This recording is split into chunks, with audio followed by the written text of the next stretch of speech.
the space instrument. Hot take is the oboe. Whoa, that's a crazy take. I love the idea. Oh, listen to that oboe. I'm just transported to Star Trek and Star Wars and space. I mean, I'll die on this hill. Fair. When that oboe solo hits, I'm thinking, oh, I'm in space. I'm closing my eyes and I'm in zero gravity. Hell yeah, I'm close to Mars. Give me that oboe right now. Give it in my veins. Hashtag oboe lover.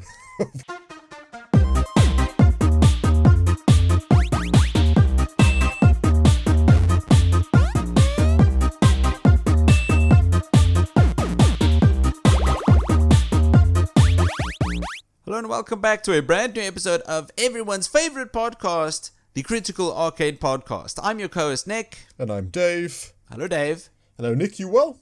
Dave, you used to play these big Bethesda games, right? Yes, I think everybody at some point has played one or two. What, Fallout, Elden Ring, Elder Scrolls, Skyrim, Oblivion. Yeah, I think I've delved in many. I do believe you have as well, right? You're a Fallout fan. Yeah, Skyrim and Fallout 4 mainly. Which ones have been your favorite? Ooh, that's a tough one because they're all kind of good in their own way. Fallout 3 probably got me down the rabbit hole the most. Really? How many hours Liam Neeson do you as think? your dad. Oh god, it's one of, again with the Bethesda games and stuff like that. It's hours upon hours of doing very little, but everything side quest or piece of candy. Piece of candy. Like to just. Yeah. I'd say easily 100 hours in that and Oblivion, and then probably a few hundred in Skyrim if you added them all together. But yeah, I've dived into the Bethesda melting pot of worlds and discovery. Same. I think my two biggest ones were Skyrim and Fallout 4. Skyrim because I got it on PlayStation 3.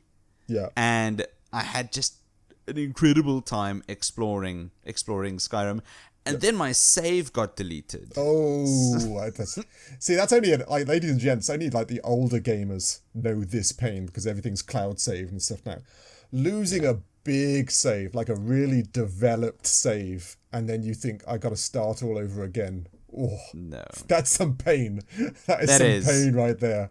I would rather not. And so I didn't. But a couple of years later, I did dive headfirst into Fallout 4 and just completely lost track of all sense of time. Yes, I did the same thing. Like going down each one of the narratives, depending on the Enclave or the Brothers of Steel or the other ones that I can't remember the name of. No, great games. They are very good adventures and immersive aspects to the things that we love in games and open worlds that they do particularly well.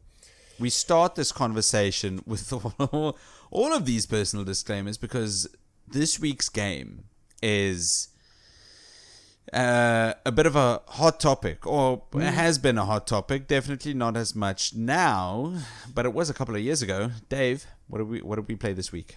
Well, if you haven't guessed, this week we managed to get our hands on Starfield, Bethesda Game Studios.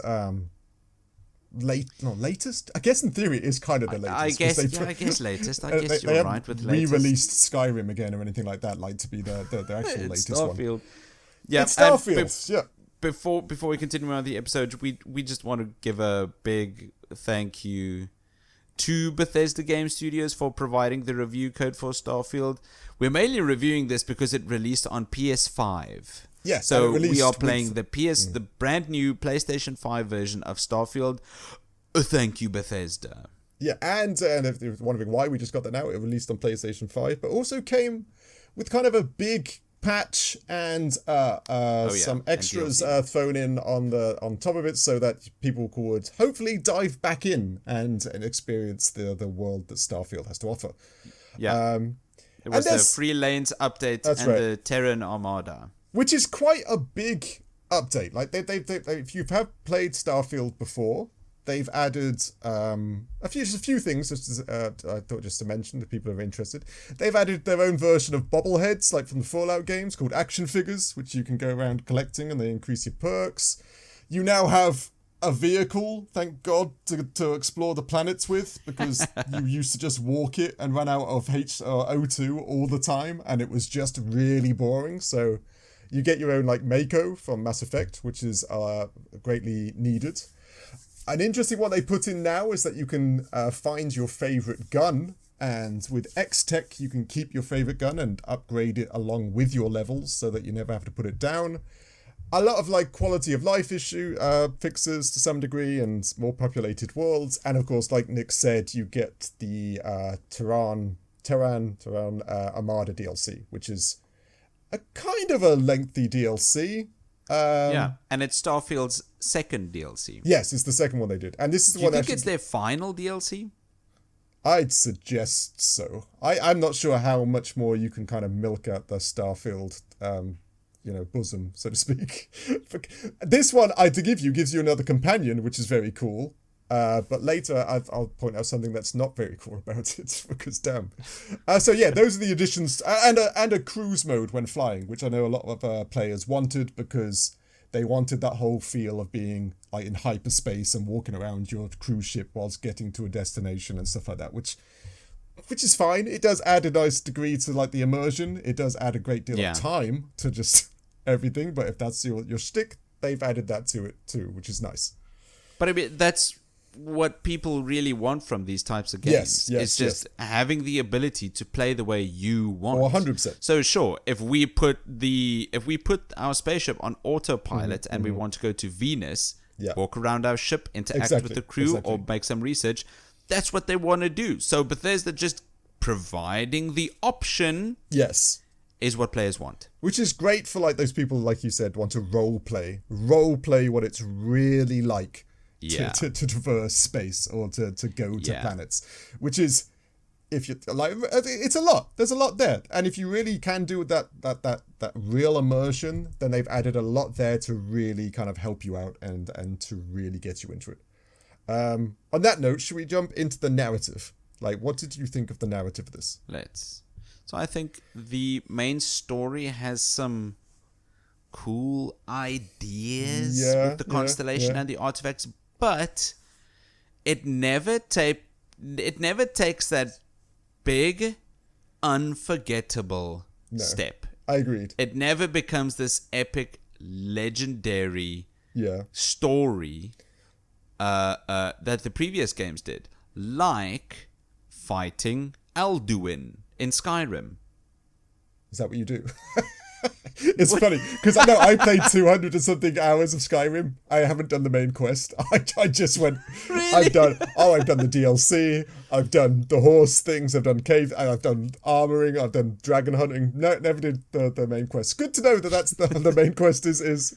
Yes. I agree. Like big pivotal moments. Alduin is the big bad dragon that kind of interrupts your beheading at the start. That's right. Yes, that's right. No, I of course remember him. Yeah. That's Alduin. So I think the story has some cool ideas, but the execution is, I also don't even want to say lacking. It's just kind of mid. It is. Now, ladies and gentlemen, the premise of the game is it's in 2330, which is quite a deal in the future. Humanity is now spread across the star system, known as the Settled Systems. You start off as an ordinary miner who comes across an artifact, which then gives you the whole seeing visions, very Mass Effect. It's what Shepard does with the big terminal thing. And then you get recruited into Constellation and you find a bigger and better mystery filled with what they called star people. God damn it, what are they called?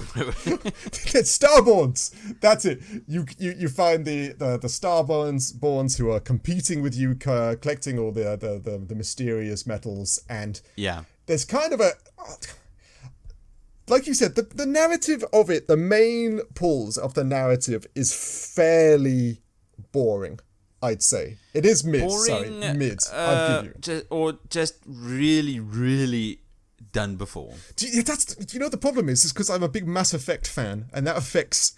It's so hard not to be affected by, of course, Mass Effect 1 and 2. 3 is meh. Because they did it so well, and they did a lot of these things like before this, because there are a lot of factors that are the same in this game later on in your choices. One of your companions can potentially pass away. Mass Effect kind of did that. The touching things to get a future glimpse of the things going on. Mass Effect kind of did. And now lots of movies did the same thing, but it's a bit contrite. I'll give you the end. The very, very end, which I'm not going to do spoilers, does a very good job to do the New Game Plus system. I think that's very cool. Like, I won't go into it. One thing. But you have like it slowly gets into the like the multiverse type aspects to things like Marvel, and the new game plus is in theory you going to a different multiverse, and thus that's why you have the knowledge you have now, and then you can make decisions. Oh, whoa. Which is cool. And the second playthroughs kind of make note that you're from a different multiverse, and the narrative things change to some degree, that's a really fun way of doing a narrative. That is cool. So that's nice. Your new game plus actually does have a narrative role to play in your next game. It's not that massive, is cool. I didn't know but that. It's written in really quite well. It's a nice like, so my new game plus actually adds to the story compared to me just being overpowered and now doing it in hard mode or something, which I thought was very good. You've played this game much, much more than I have. Even before we got the code for this week, you've played Starfield. Oh, yes. Quite a bit. Yeah, this is my second dive into Starfield to see if I could grab the reins and if it would pull me in. Yeah.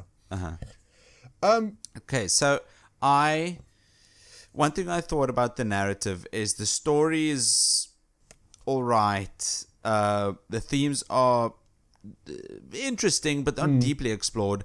The two things that I think the narrative did really well, and I enjoyed quite a lot, was the characters and the world building. Ooh, I think we're going to disagree there. But go on. Oh, really? Yeah, oh, yeah. Okay. Oh, yeah. I enjoyed the characters. I think they carry the narrative, especially some of the Constellation members. Like, I enjoyed Sarah Morgan and Drager quite a lot. Mm-hmm. I didn't. Oh, again, now, if you play multiple hours, right, and you've got Sarah, you've got, I don't know names, the space rangery guy, the robot, the happy-go-lucky, and their moral compass is so white, like on the white scale. It's purity. It's making every good choice that every single time you go into like a side quest or like a not the main quest, and you're like, yeah, okay, I will steal a bit of money from the CEO because I'm here, and then they go, oh, I can't believe you just did that, and they do it again and again. My favorite companion is the robot because he's a robot and doesn't have many opinions, which is great. Yeah, Vasco, thank you. And then later on, the biggest crime is that one of the best companions is actually from the DLC. His name's Delta, kind of like a rogue machine robot AI himself. Okay. But you can only get him through the DLC, and you have to be, it recommends, level 50 to go and recruit him. Ladies and gents, level 50 is so many hours of work to kind of get to. You could probably grind it out or something if you really... But I played... in this run alone, I played 15 to 20 hours, and I think I'm at level 11. And I've been doing stuff. I can't say I've been like grinding this, but I'm at level like 11. Oh, it's so many levels just to get access to... It is, just to get the best companion, yeah, which and is he's morally grey. He's grey. He That's agrees good. with some, he questions others. It's actually some depth to them. The rest, I just thought, were just kind of annoying. Again, I'm spoiled by Mass Effect. Just a couple of goody two-shoes. Yes, they are. And if you can marry them, and then if you marry them, and then do something wrong, like accidentally kill someone, they divorce you instantly. Like, whoa. Instantaneously. They're like, I can't believe you just pickpocketed that receptionist. I'm done. we're still members of the Constellations, but we're no longer married. Oh God, it's okay. Frustrating. Maybe I just should have spent some more time in this game. Getting to know these characters. But I mean, from what I've played, I enjoyed them. Yeah. I get what you mean, that they could just be a couple of goody two-shoes. They are. Games have become kind of just like spreading a message about just being the goodest of good, and you can't be bad because that's bad. But I mean, if I want to live out a fantasy about being a morally grey space cowboy, that's what I mean. Let me do that. Just a bit, just a little bit. Even some of the decisions you make would benefit the constellations, like information or partnerships. But they still say no. But you just screwed out Susie, who's the sweeper, who no longer gets the. Well, the big picture here is that. There are some Mass Effect levels of things going on here. I need to, make decisions.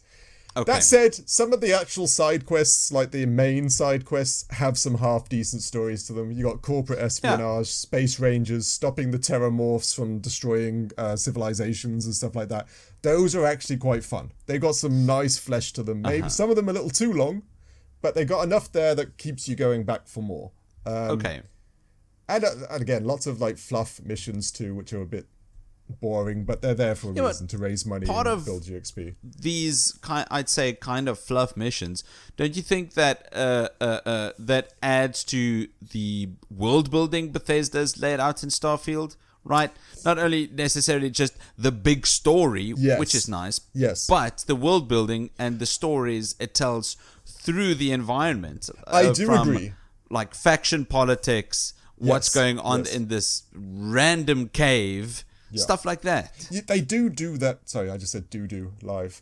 They do achieve that really well. There is a big world out there. There are companies actually economically against other companies. Yeah. There's a lot of greys. There's a lot of talk. They have intertwined a lot of narratives that actually kind of do work to one another. Yes. You need to have that mindset that I am going to do this and I'm going to be practical about it. It will take time. It will take skill. It's a big time sink. But look at Crimson Desert, also big time sink. But if you enjoy it, there is a lot there for you. It's just for me. Isn't that always the case, though? Isn't that always the case? Agreed. I'm pretty sure we're going to be repeating that throughout the episode. But if you enjoy this. There is so much there narratively. I'll give it that. Exactly. There is so much there. It just rubbed me the wrong way a little too many times and got a little bit boring some of the time. Some of the things just fleshed out too much. I get what you mean. Anything else narratively, or should we jump to the visuals? Let's go on to visuals. So, I've seen a lot of this game the past couple of years, but this is the first time I've played it, and played it natively on a PlayStation 5. Yeah. This game was very heavily mocked online. Yes. The old Bethesda engine, right? Exactly. For just using the creation engine, the good old creation engine, right. And that resulted in a load of just awkward. Yeah. What's the word I'm looking for? Uncanny Valley faces. Yes, it is. It's weird to be known for that, or even almost find comfort in that. But yes, this game has that in droves. It's so hard to actually compete because it's actually quite good. If you go look at things, be it details and desks and the populations of planets and cityscapes, it's actually really kind of cool. It is. That was going to be my next point. Sorry. Yeah, it is. No. It is filled. It does well at things, but it does some pretty bad things. Again, it's a mixed bag. It is a mixed bag. I do think to myself, if I had not been a fan of Mass Effect, if I'd never played Mass Effect, I would have loved this game more. I know I would have done. Because there was one big thing about this game that kind of bugged me. And I know there's a lot, this is visually, a lot of people are kind of one side or the other. There are no actual aliens to deal with. Yes, on planets there are a few carnivorous dinosaur-looking things and some bugs and stuff. But when you go to every planet, that's they're wildlife. All human. That's alien wildlife. Yes. I know what you mean. Intelligent alien life. Yeah, there is no other ooh, what's that? Or ooh, that's hot. Or oh god, don't go. There's no diversity, for lack of a better word for it. I get it. I get you. There was lots of purists out there that say, oh, but if you do the numbers, that in this galaxy that we live in, statistically, there's not going to be any other aliens out there, thus humanoids spreading. And I thought, yes, but the problem is, there is aliens on all of these planets. Yes. But that's alien wildlife. If there's alien wildlife, agreed, right? Chances are that there should be alien, intelligent life as well. Yes, and I just... I miss like Krogans. I want Krogans. I want Quarians. I want the blue ladies who are hot. I can't remember what they're called. You should just go play Mass Effect. I want to play Mass Effect. And it's an annoying problem just to think that you had this world and all you had to do, I give you not like tons of aliens, but you could have added a few. A handful. You could have. And I'll you know what, I'll tell you what, they had the perfect chance with the second DLC. Yes, with DLC. Would have been the perfect time. This was the attack of a brand new big enemy faction. Right, yeah. It could have been aliens, yes. But it's not. No. And it's robots. so tough. It is just robots. And which is fine. Let's face it, Geth are some fundamentally synthetic robots in Mass Effect. Yeah, no, I despise clankers. The more I can shoot, the better. Exactly. But aliens. Yeah, that's so annoying because Star Wars, Star Trek, Freelancer, that was a game. Farscape, all those ones. The fun part is the aliens part, the discovery of these new people and traditions and stuff like that. Yes. And it's just missing it for me. And visually, some of the planets, like the cities you go to, kind of full, kind of cool. Some neon landscapes, some mining cities, all kind of dirty or grimy, but the planetscapes themselves are just empty. Now I get it, yeah, lots of planets will be empty, but it's just. But that was Bethesda's point as well. When people complained, these cityscapes are great, but the rest of the planet is barren, and then Bethesda had that horrible take where, space is barren. Yeah, and it's factually. That doesn't mean I want that barrenness That's what I mean. In my video game. Because that was one of the people with No Man's Sky, right? They had that same problem. They kind of fixed it. They started populating the worlds. And is it No Man's Sky? I always get this wrong. Is that the other? Yes, it is No Man's Sky. They started populating it and actually making Discovery more fun. These planets just aren't that fun. They aren't fun to discover. You can walk for 10 minutes to get to a plant to scan. Exactly, an abandoned mine. Yeah, which is fun. Which is great. And I'll always remember that when Starfield came out, there was one guy that actually managed to map every single planet or something like that. He went to every single one and surveyed them and mapped the minerals and the plants and the Whoa. Yeah, that's insane. He's a hero because I couldn't do it to one planet. I tried. No. I had a mission to survey one planet and I'd got like all the fauna and all the creatures, but I was missing 2 metals. And I couldn't find it. And one of the things you can do is build a base that helps you scan for it, but it takes so long and you're just looking around. And I was like, no, I'm just bored. Again, this game hits you with a degree of like yawns that you think, I want to have fun. Damn it. You're right. You're right. It's the most It's not that this game is visually boring, but for most of the time, it is. That's the problem for me each time. Because I am such a big fan. Sci-fi, Blade Runners, all the programs, all the animes and stuff like that. I am a big sci-fi nerd. I like them.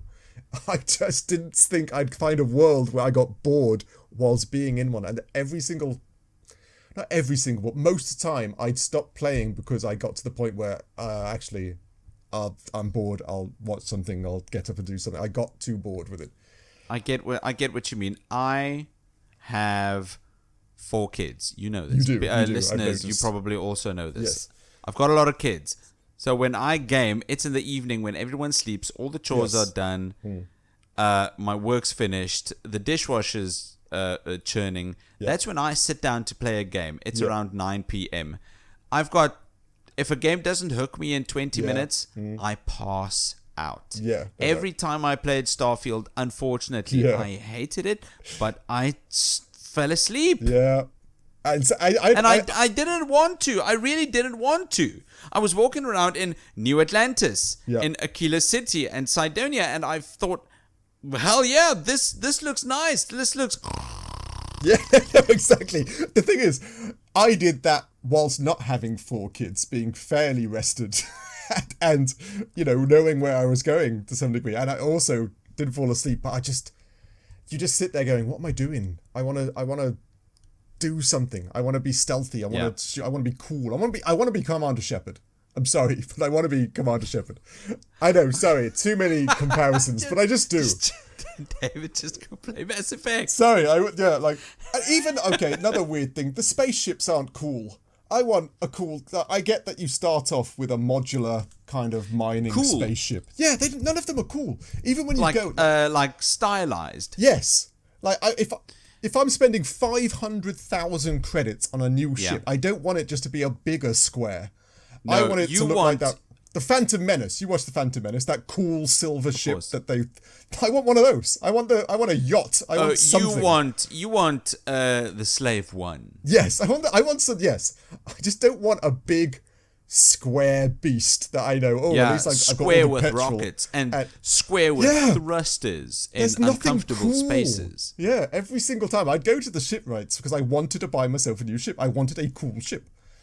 Let alone the hours upon hours to try and raise the money for this cool ship. None of them were cool. Like, again, I get what you mean. Yeah, but okay, none of them were cool, but they were all practical. They were practical. You could select every single piece on this ship, and every single piece had a function. Yes. You could move it around. That is true. You're right. It is not. Yeah, it's not practical. very cool. It's not very stylized. That's what I mean. Saying this game, the biggest aspect of this game, it's practical. Doesn't fill you, like, make your hairs stand on end or anything like that. Like, oh, it's practical. Oh, yes, I can't wait to dive in. I mean, that's I think, to a large degree, why Marvel Rivals is so popular. It's because it's so phenomenally stylized. Yeah, it's bombastic. Yeah, agreed. I think very. If they made Marvel Rivals look realistic, no one would give a shit. I agree entirely. I think there's a fine line. I think Bethesda's just going too big now. I think they actually need to pull it back. They need to refine it a bit and make it large, just not colossal. Yeah. I think it's getting lost in the sauce. Sorry. Anything else visually? I started with those awkward faces, and I wanted to end with, I think those awkward faces were a lot, but they were also kind of drowning out the good moments of faces. Yeah, that's weird. I agree. I said that sentence weird. The times in the game where you could see actual good facial expressions. There are moments in regards to like the main story. Because it's there. When I was speaking to Andreja, when I was speaking to Noel, Sam Coe, Andreja, when I was speaking to all of them, yes, there were some good faces. Yeah, right. There's some shock and awe and disdain and stuff like that. And when the companion may or may not die later, again, there was actually some dramatic animations and body movements and stuff like that. But there is also, like you said, there's so many of the Bethesda turn your head to stare into your soul moments whilst they narrate some sort of quest line. It is a mixed bag, the visuals. Some very good, some very, very not good. Okay, anyway. Audio, Mr. Audio Man. This is where you really get yourself immersed in. What do you think of the audio of this game? Oh yeah. Bethesda games have always had some of my favorite soundtracks. Yes, really. Yeah, I can see that. When I think of Skyrim, the one track is the one I always think about is the one that plays in the night in the wild when you're isolated. Yeah, I know the one. With just, I think it's a big xylophone or a glockenspiel, I can't remember. Yeah. But anyway, the soundtracks for Bethesda games have been a very big highlight. All of these releases, for all the previous games too, and Skyrim and Fallout 4. And I think that the soundtrack for Starfield is also extremely well done. Maybe not as memorable as Skyrim. I agree. Not as memorable as Skyrim. Yeah. Very, very, very few things are as memorable as the soundtrack to Skyrim. The soundtrack to lots of our childhoods. I also just want to give props where props are due. The soundtrack for this is very good, right? It's got it captures wonder, also space travel, isolation, and on a sci-fi scale. Yeah. And I think it's got the sci-fi instrument front and center. Dave, what's the sci-fi instrument? Tell me. The sci-fi instrument. The only thing, oh God, I'm pulling. I know this isn't the instrument, but do you know what how the Star Trek sound goes? Then that's the sci-fi instrument to me. like that weird thing that Sheldon plays in Big Bang Theory. I can't remember what it's called. Do you know what that's called? You're the music What? person. That he plays without touching it? Yes, that thing. Yeah, that's called a theremin. Ah, that's right. It's not that. Yeah. I'm taking it in this one. It's not a theremin. No. I think theremin is like old horror. Oh yes, instrument. That's true. No. What is it? I don't know. The space instrument. Hot take is the oboe. Whoa, that's a crazy take. I love the idea. Oh, listen to that oboe. I'm just transported to Star Trek and Star Wars and space. I mean, I'll die on this hill. Fair. When that oboe solo hits, I'm thinking, oh, I'm in space. I'm closing my eyes and I'm in zero gravity. Hell yeah, I'm close to Mars. Give me that oboe right now. Give it in my veins. Hashtag oboe lover. Which is fine. I know. I love it. I love the idea. I don't recognize the instruments. You know, if it's not a synthesizer or a fucking guitar, I don't recognize it. But I do know the bits you mean. Like I know the tranquil spacefaring type music that they give you in regards to this game, right? Yes, absolutely. And it hits, maybe not as hard as Skyrim, which I don't think anything's gonna ever hit as hard as that did. I disagree. Sorry, the radio in Fallout 3, New Vegas, and 4 are fantastic. I love the radio. Oh, the old music. I know it's not even like the soundtrack. The old music that plays in Fallout games, I prefer it for Skyrim. Well, it makes you feel like you've got a big iron on your hip. Yes, that song and the Chakalula Choo Choo, or what the hell they sing about. I love those songs in regards to shooting things. But anyway, this does have a half decent soundtrack. But okay. It's better than half decent. Okay, it's better than half decent. Sorry, I say that under correction. Would not be in the expert. I think the sound design's good. It's done well as well. Like the ambience when you're in the cities or out on the planet or just inside of an abandoned mine. Yeah. I think the ambient sound does well. There's only so much sounds. Let's say that there's only so many sounds a laser gun can make. Yes, very true. That's true. There is a. But one thing I did really enjoy was the voice acting. Ooh, I am guessing of the Constellation members compared to the other people. Yeah, okay. Which makes sense because the Constellation members, a good handful of them, are actually fairly famous-ish voice actors now. Makes sense. I think all of them did a good job except Sam Coe. Yes, there's again Vasco, the robot, right? That's Jack Green. That's Suji from Persona 3. You know the caretaker guy in Persona 3, the the one who looks after your dorm. Isn't that him? What? Persona 3 Reloaded. I probably got the name wrong. Persona 3 Reloaded. Who's yes? Oh god. The guy who did the jokes. Now I'm gonna Google this. Persona it is Suji. 3. You always make me think, oh god, am I the wrong person now? Like, what? It's Suji. I can't give it away because it's spoiler, but it's the guy who looks after the dorm. What was his name? Suji Ikutsuki. Ikutsuki.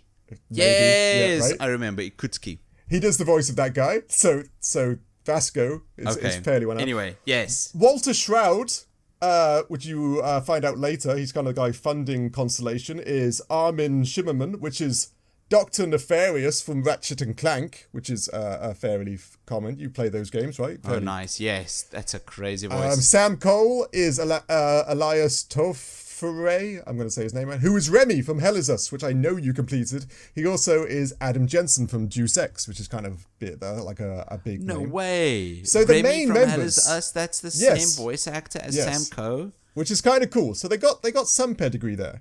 The rest, of course, there's a lot of dialogue in this game, so a lot of the other voice actors are just background noise and stuff there's like that. A ton of dialogue. Which I'm glad. I do like that the world, like Skyrim and others before it, is full of conversations, you know, and it's got those weird things where you walk past someone and they'll be like, oh god, can you just imagine the price of the new chunks? I can't believe they're gouged. I love that the world is full of noise, like full of conversations and stuff like that. It does add to it. I like exactly, that. But the power of these Bethesda games have always been the world building because the world feels alive. Yes, that's one of their biggest The world biggest feels things, alive. Yeah. It truly does. And it does that well. Very few games get this right. Agreed. It's a very hard thing to really to get right. Like, to actually have it lived in, fun to see, but also fun to play is a very delicate balance.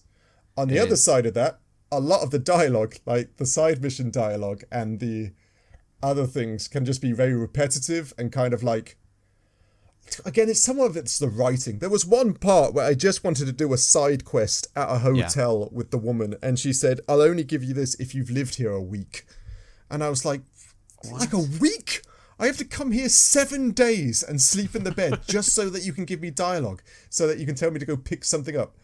Again, I'm moaning. The actual VAs and the actual dialogue of the main story quests and some of the side quests. Some of the side quests, it could be a little stale. I did a lot of the, I forget which company it is now. It's a corporate espionage ones where they're all backstabbing one another.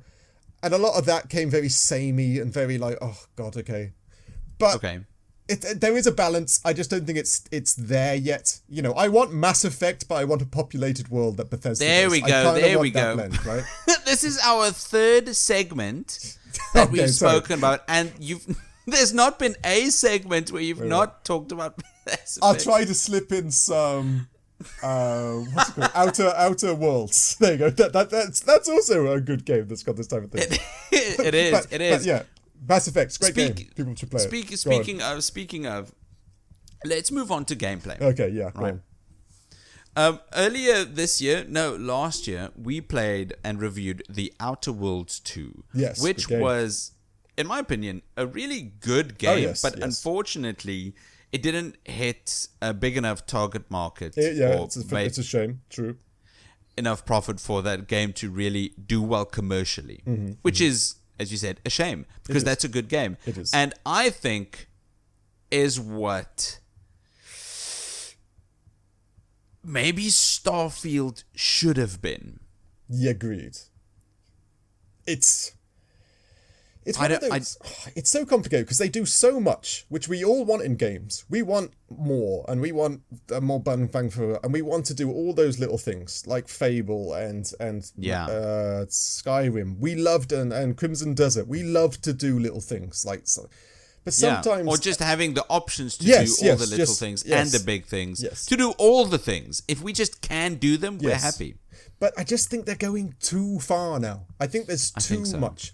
Even in this game, you've got the standard like Bethesda things, lock-picking mini-games, risky persuasions, pickpocketing, stealth, all the things that become standard in these games, which is okay, but kind of gets boring over time. The massive space, if you want to jump into a ship and fly around space, that is all there. It is measuring how much petrol you have to get to one place or another, adjusting your shields, your lasers, your ballistics, your grav drive. It's really, really meaty, in-depth stuff. Again, though, it's so much there. I found, like, at one point, you got this big immersive game. I just fast-traveled everywhere. Because... Same. Eventually, which, for the previous games, Fallout 4 and Skyrim, fast-traveling was definitely something I also did a lot of times. But sometimes... I would just go on foot. Oh, exactly. Because I never knew what I would find on the way. That's right. You pop up a little question mark on your Pip-Boy and you're like, oh crap, what's that? Exactly. That's the discovery that you found in those games. If I'm going manually from point A to point B in Starfield... Yeah. Even just... What's the main human city? You just mentioned it. New Atlantis. New Atlantis. You have to go on the trains to get to the areas, to get to your spaceship, to lift your spaceship off, to then travel. It makes complete sense. It is. It makes complete sense in the story, in the world of Starfield, but then when if this adds 2 minutes to each aspect, and you've got to go to 10 different planets in a series of missions, that's an extra 20 minutes of just walking. It is. Which...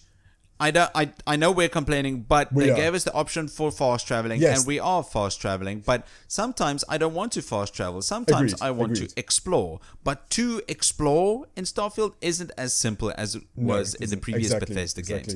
It's taking long, and you're exploring too little. Yeah, for it to be satisfying. And the drip feed of information when you go to places is a lot less. Like, it's not like you go to like in Fallout, you go to one of the old hospitals and you know it's full of medication you need, but it's full of super mutants, and then you get to read that they weren't super mutants beforehand.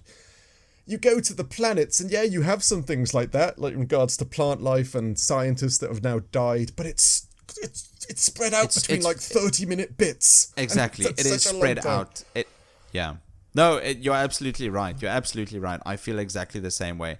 If I'm looking at a fully explored Fallout 4 map, my fully explored Skyrim map. Oh yeah, it's a lot. Of hours. That's pure catharsis. Yes. That's good. That's good. Fallout 4. I mean, Starfield just doesn't give it. It's too much stuff in there. It's like the skill trees. We all love a skill tree. We all love building builds in regards to one way or another, be it charisma or shooting or mercenary. But in each level of this, not only do you get level up points, you have to level up that skill first to the next level to spend your point on the thing. So, and as the levels increase, be it the first level of pickpocketing is steal 10 times, but the second level of pickpocketing is steal 25 times, and the next one's 50 and then 100. But that takes a lot of time. Like, I know we love a progression, like you power up as you develop through the storyline. Yeah. But all of it is such a snail's pace that it's very hard to actually keep going on to the, like, continuing your build till the end, because that's again another 100 hours. It is. Was Fallout 4 and Skyrim not also? Do we have rose-tinted glasses? Yes, they did have the same thing. I do agree. Except for Fallout 4, Fallout 3. Fallout 4 was a bit worse, but Fallout 3 had a cap on what you could do, which was a bit annoying as well, because you hit the cap quite early and then you could do nothing else. And Fallout 4 had, New Vegas had perks but came with negative traits, which was also kind of like a fun thing to try and balance out. This, you can become overpowered. If you want to become an overpowered spaceman, you can, but it's hours upon hours upon hours upon hours of grinding to get there. I know. For a lot of people, that's exactly what they want. I know. That is, it's what you do want to some people. But just this, to me, it tries to fill your time in too much. It tries to tell you this is a 500-hour game and enjoy it. But it's just too thin for me. Yeah. A lot of it is kind of fun, but it's just too thinly spaced. Sorry, anything else you want to add? Sorry. No, just a couple of statements, really. Yeah, go on. I think full dialogue choices instead of that dumb dialogue wheel. That's right, I do, yeah. Is a major improvement. Agreed. I think the gunplay is solid enough. It is. That it feels satisfying. Yep. A lot of games have bad gunplay. This isn't bad. This is agreed. It's kind of fleshed actually out. Quite fun. I mean, it's not Destiny 2 or Call of Duty. No. It's fine. But for an open world, the gunplay is actually kind of tight and quite nicely done. It is. Stuff like meaty. And I like customizing my weapons to fit my play style. Yeah, that's always cool. Agreed. No, that was fun. I like in this game, all I was in space, and all I did is whenever I found like an earth gun, I just used that. So my main build was like a 9mm and an actual shotgun. I like the narrative that's what I have. I am a spaceman who just uses old junk, which is, again, Bethesda does that really well. Like, you can build that theme to what you play. But anyway, gameplay is so, in my opinion. I think if you're the type of person that would enjoy this, you would enjoy the hell out of this. Agreed. Now, the big doozy, the big next one is the performance of the game. Is it that surprising? People are talking. It's true with a Bethesda game. I know what you mean. Right. So, Nick, how was your experience? There's nothing that we're going to say that's going to tilt the conversation or is going to be anything new. The performance is bad. Bad. Like, really bad. Like, did you read about the PlayStation Pro? Like, their games were crashing out, breaking, wouldn't run. I know. Which is mental for a game. Again, like everybody pointed out, no one was like giving you a deadline for this game. Like, there wasn't like they could just fix it. They could just fix it. And I mean, after 3 years after it's been released, it's such a weird problem for a console as well, of all things. It is. to I be mean, broken. it's like you can optimize your game for this Yep, exact specs. Yeah, exactly. Yeah, You can. It's so weird. I don't get it. I give it. We all know Bethesda, Skyrim, Fallout, all had their issues, right? It's always. We all know what mess. the real problem is. Yes. We all know what the real problem is. What is it? The creation engine. Yes, it is. It is the engine. People have said for years, just use Unreal. Exactly. Everyone They've is been using saying it. I think since Fallout 4, Yes, they've been saying it. yes. Since before Fallout 4, they've been saying it. I agreed. Fallout 3 This had tons of creation issues. engine is the problem. It needs to stop. Like, even how many missions I had that I was talking to the back of heads. Like, every single mission you'd go to someone and you're talking to someone and their head would be facing the wrong way round. And I'm like, Yeah. I'm over here, mate. And I'm sure you had lots of the same things. My companions went mental. During stealth episodes, when you're trying to be stealthy, one would run and open the doors and just... Yes. It Oh is. yeah, absolutely. I'd be in a colossal cave, sneaking, looking through cracks at the enemies. Yeah, that's right. Being all stealthy and cool. Yeah, and they'd spot me. Yep. That must be Which is an issue be a bug. of all the past games, which is still in these games. They don't, again, it's the engine. I don't know what it is, why they don't want to fix it or patch it. No, but this engine is causing technical Tons. instability, lag, bugs, crashes. My game crashed. Oh, really? I was lucky enough not Yes, to get a my crash. game crashed. On my base PlayStation 5, Starfield crashed. Were you doing anything weird? Like full on battle or something? No. Exactly. You're just sitting there at a diner waiting for someone to talk to. It is so weird. Because it really is. Minor was bad. issues are common. Major issues still happen. And it's... Okay. Bethesda is a big company. It's got money. Oh, it's huge. Right? Yeah, no. They've been bought by Xbox. Money's not a problem. No, agreed. They've got a lot of manpower. Yeah. And Starfield was a flagship release. Oh, really was. This was their new IP. This was their one of their big ticket type things, yeah? Yeah, this was their third pillar. I think a couple of months ago we started talking about third pillars, and our companies are really wanting their own third pillar. Yes, agreed, Think of course. Shin Megami Tensei Persona and Metaphor. Yeah, agreed. And in this case, it's going to be Fallout, Elder Scrolls, and Starfield. Yeah, yep. But... this one, again, I don't know. I've never seen so many PlayStation Pro people actually ask for refunds because they've never had such a buggy game. Never had such a crash out in regards to anything. I get it. I completely get it. Which Bethesda kind of needs to fix their reputation, not make it, like, any worse. Like, people are starting to lose faith in them, fundamentally, as a game developer. You know, they make good games. Does it matter? I think Starfield still sold a ton. It did sell quite well. There's no doubt it didn't do too bad. I think they're still making loads of money from the creation points. I know when this came out, this was in America was the top selling game of that week when this game released on PlayStation. Yeah. So I mean, the reputation can... They still make a lot of money. Yeah. I don't get... Maybe the engine is just super cheap and they just make tons of cash with even like okay sales. I don't know. But again, it's so hard because in comparison... They make a game every 10 years. They do. It should be smooth sailing. And it's hard not to compare it with Capcom doing their legendary run at the moment, just releasing Capcom's great games. On some extreme on a generational. But like you said, Bethesda has this almost, but roughly the same amount of money. they can do the same. They have the ability, skill, money, all the things. I don't know to if do they the have same the thing. ability anymore. Well, here's hoping because Fallout 3 is being remastered, which I think it shows to be a good game. And then we got Elder Scrolls. I don't know whenever that's coming out. Elder Scrolls. I don't even know what number they're at anymore. What are they? What number is it? 4, 5, 6? 6. I don't know. Is it 6? Elder Scrolls 6. Whichever everybody of course is on bated breath waiting for that to come out. Hopefully they fix the engine though. But yeah, this was just a bug-ridden just. It is. It was a mess. It is for a company in Bethesda's shoes. It is unacceptable to release something performing like this after almost a decade of development. Yeah, and 3 years after release to be in this state. And they'll just say, "Oh, we'll patch it out just like every other game." No, you won't. No, you won't. This would be a massive. You're gonna press modders to do it. Yes, that's true. Bethesda modding scene. Granted, shout outs to the Bethesda modding scene. They do great stuff. Big ups, Bethesda modders. Yeah, no doubt. They are crazy good at what they do. But that's performance. Not good. Value for money. What did you think?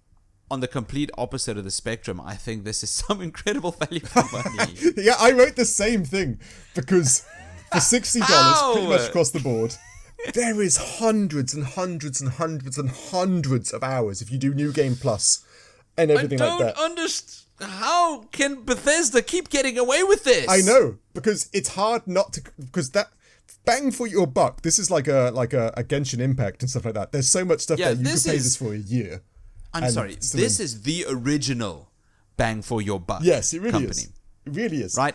If you could play one game this year, if your parents gave you a single video game for your birthday, it was a Bethesda game. Yes, because you could play that. Exactly, and you couldn't afford. Games are expensive. And agreed. This is one of those games that would perfect for that scenario because of all the things you can do in it. The problem is it's kind of boring and yawn-inducing, but value for money wise, like in regards to just what you get in game, is the sheer amount of content. Yeah, that's just very hard not to just say, that's where they do well. They kind of knocked it out.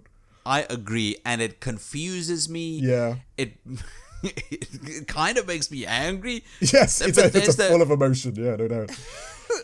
But I have to agree with you. I completely do. The faction quests, side content, ship systems, exploration, and the customization gives players just a lot to do. So much. And and by all accounts, if it is a little too pricey for you now, Bethesda always go on sale at some point. You always manage to pick up a Skyrim or whatever. I'm sure this will happen again. So if you wait for the Steam sales or PlayStation Network sales, you can grab it for even cheaper, which means it's hard not to score a big one. It's even better value for your money. Exactly. Though, we must preface this, if it clicks. If Starfield clicks for you, this is some exceptional value for your money. If it doesn't, this can just feel bloated and overwhelming. Just don't play Mass Effect first. Play Starfield first. Sorry, just have to mention one more time. Play Starfield first, then play Mass Effect. Okay, sorry, that's my fanboyism out. So what did we score this in the end then, with all its ups and downs? Yeah, our scores for Starfield, we actually released those scores 3 years ago. That's right. Those scores have just been floating in the ether for 3 years, not meaning anything. So when we finally got back to these scores, we were very surprised to see that A, they were still a buggy mess, and B, they turned into the letter grade rating of C, which I think is an appropriate score for Starfield. Agreed. It is a C. Again, we've said this many times. If you're into it, it's an A. If you hate this type of thing, it's an F. But as a game, as its whole, I think that value for money part bumped it up a bit. I think this had fears of being a D, but the value for money is just so high. C's a good game. It's give it a go. Give it a go type of game. If you know the gameplay loop of Skyrim and Fallout is absolutely your jam, you should give Starfield a go, because this might be your jam as well. And if it is, nice. Yeah, lucky you. Nice. Yeah, lucky you. But thank you for listening to this week's episode of the Critical Arcade Podcast. Please, I'm just going to say push the button, and then I'm going to move on. Hey, listener, push the button. And that's it. There you go. That was nice. That was smooth. I liked it. Good delivery. You don't need to, I'm not going to say anything else. Push the button. Anyway. Dave, after the viewer has pushed the button, where can we follow you? Well, you can find me out and about, but fortunately, new in this games and with all the connections I've garnered from this podcast, I actually know a lot of people at Bethesda. And I know there's a few vacancies in their complaints department. So I will manage to ship you off to Bethesda somewhere in America, I don't know exactly where, and you will be the sole person in charge of listening to, replying to, appeasing all the masses of people who had this game crash, complains about the let's face it, gamers can complain, we're fairly decent at it. So you will be the sole person responsible for handling that, and let's just say they don't pay that well. So, if you want a world of customer service and complaints department, by all means follow me. I will hook you up in Bethesda, the job of your dreams. But if not, you know what? Don't find me. In this job market, that it's true, right? Not be so bad. That's right. Yeah, you could just start there and go up, right? You could own Bethesda by the end of it. You've got a foot in the door at Bethesda. That's right. Maybe that's one of my nice ones. You've definitely had loads of worse. Yes, I've had some dark ones. I'm mellowing out, I think, as the year goes on. Yeah, but if you don't want a job, don't follow Dave. Rather, Dave, tell us, what have we got lined up for next week? Next week we get to do one of our favorite segments again. We're grabbing ourselves an indie game, and this week it's Ape Out, a top-down kind of like Hotline Miami, but I think so. Kind of with apes that are orange in some way. Kind of like that. What's that other one that the people are orange when you shoot them? I can't see. This is why you're the main man. Super Hot. That's it. Super Hot. So it's got the same vibes as Super Hot, with a Miami hotline type vibes to it. Looks good. Lots of people say it's great. I look forward to reviewing it next week. Yeah, and we'll see you then. Cheers. Cheers.